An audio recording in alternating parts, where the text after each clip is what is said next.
बचपन में घर से भागे, जवानी में परिवार से और पूरी जिंदगी जिम्मेदारी से। Prime Minister Modi, why don't you take some questions from the freest press in the world?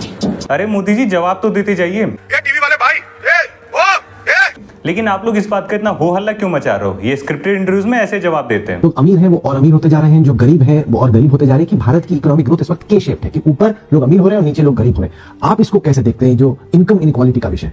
तो क्या सबका सब गरीब होने चाहिए?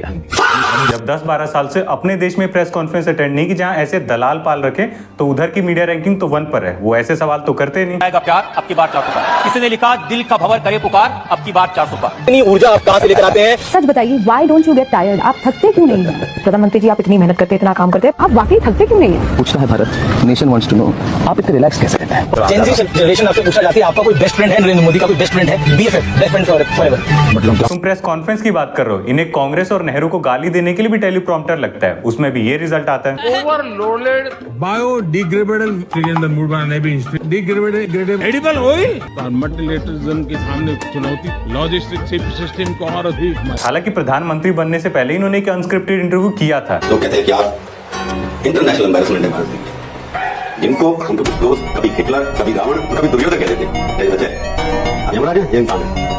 और ठीक इसी समय इन्होंने डिसाइड कर लिया था कि प्रधानमंत्री बनते ही सबसे पहले मीडिया खरीदेंगे। हालांकि सभी सरकारें यही करती हैं। देखो, ऐसा नहीं है कि मोदी जी अच्छा काम नहीं कर रहे हैं। इस टूर पर उन्होंने कुछ डील साइन किए हैं जो कि डेफिनेटली भारत के लिए फायदेमंद रहेगा। और रही बात जवाब देने की, तो इंडिया की तरफ से जवाब दे दिया गया है। और देखो, किसी को क्रिटिसाइज करना और हेट करने में जमीन आसमान का अंतर होता है। अगर मैं मोदी जी को क्रिटिसाइज कर रहा हूँ तो सिर्फ इसलिए कि उनका ध्यान एजुकेशन, पेपर लीक, साफ हवा पानी, स्कूल, हॉस्पिटल, रोड, करप्शन, महंगाई, बेरोजगारी, रेप, इन सब पर जाए और इन सब पर काम कर सके। अगर मैं भी मोदी जी की वाहवाही करने लगा तो हम अपनी कमियों पर काम कैसे करेंगे? और शायद मोदी जी भी अगर अपोजिशन में होते तो वो भी यही करते हैं। इनफैक्ट उन्होंने भी यही किया था, तभी आप लोगों ने उन्हें प्रधानमंत्री बनाया। तो ना उन्हें सवाल से बचना चाहिए, ना आपको सवाल पूछने से।